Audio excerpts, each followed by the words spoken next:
ప్రాణం పోసేవాడు దేవుడైతే ఆ ప్రాణాలను నిలబెట్టి పునర్జన్మనిచ్చేవారు డాక్టర్స్ అని తెలంగాణ టూరిజం కార్పొరేషన్ మాజీ చైర్మన్ కాంగ్రెస్ నాయకులు ఉప్పల శ్రీనివాస్ గుప్తా అన్నారు.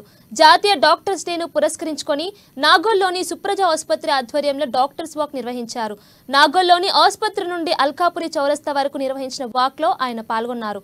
అనంతరం డాక్టర్స్ ను సన్మానించి కేక్ కట్ చేశారు. ప్రాణాలను అరచేతిలో పెట్టుకుని వచ్చే పేషెంట్స్ కు తాము ఉన్నామని భరోసానిచ్చి ప్రాణాలను కాపాడి కనిపించే దేవుళ్ళు డాక్టర్లు అని శ్రీనివాస్ గుప్తా అన్నారు.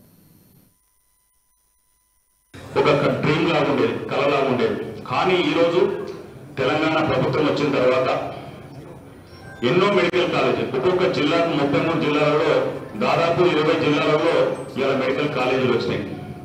అటువంటి మెడికల్ కాలేజీలలో ఇంటికి ఒక డాక్టర్ లాగా ఇలా అందరికీ కూడా అవకాశం ఇస్తున్న తెలంగాణ ప్రభుత్వం, అదేవిధంగా గరీబుల కోసం తెలంగాణ ప్రజా ప్రభుత్వం వచ్చిన తర్వాత రేవంత్ రెడ్డి గారు